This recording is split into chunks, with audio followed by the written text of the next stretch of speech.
Yes. Jai.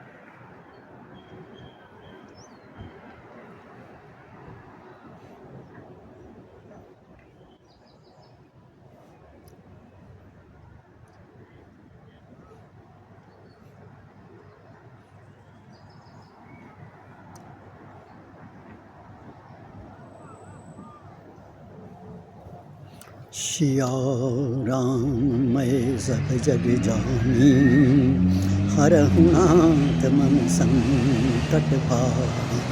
जय सिया राम जय जय सिया राम, जय सिया राम जय जय सिया राम।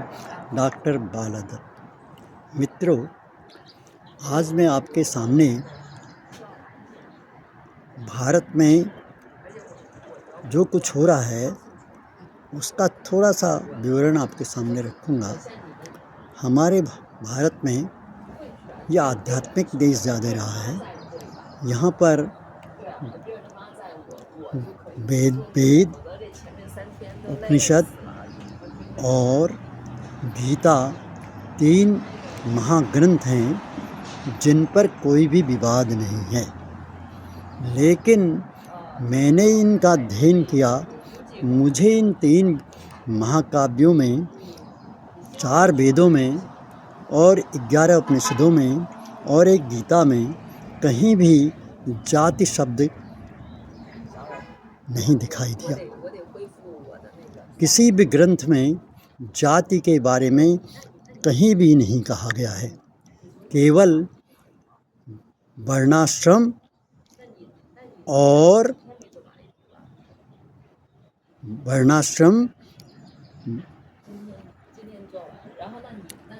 और जीवन की 4 अवस्थाएं, 4 आश्रम, गृहस्थाश्रम, ब्रह्मचर्य आश्रम, गृहस्थाश्रम, वानप्रस्थ और संन्यास।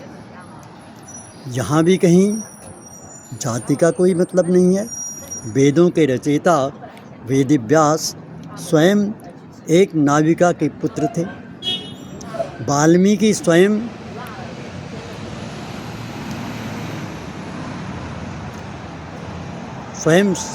शिल्पकार जाति से संबंध रखते थे,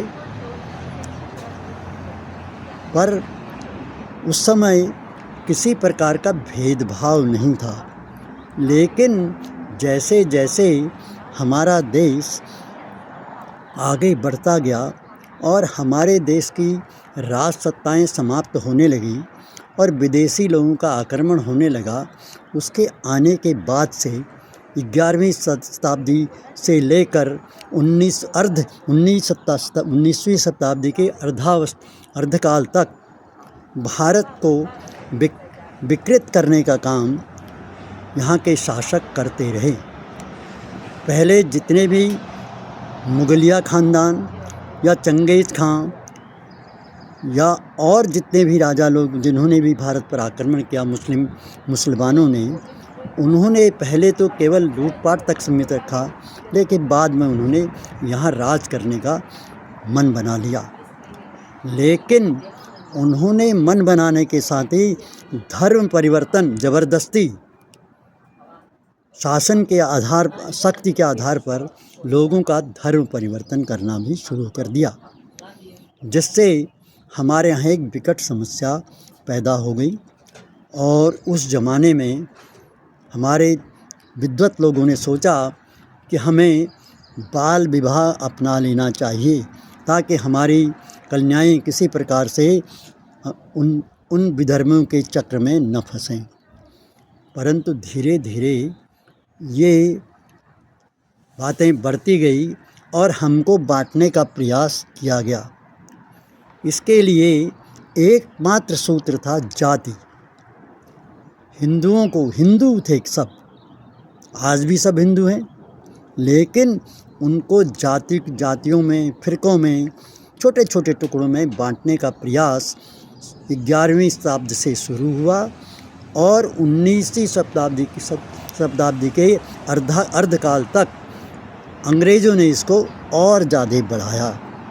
इसी विषय पर मैं आपको नित्य प्रति कुछ न कुछ नया बताने का प्रयास करूँगा, क्योंकि आज ये जाति प्रथा का रोग जो है, विष जो है कैंसर का रूप धारण कर चुका है। हम इतने लोभी लालची हो गए हैं, राजनीति में इतने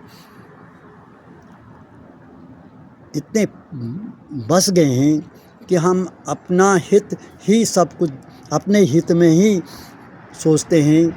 राष्ट्र के बारे में कोई नहीं सोचता।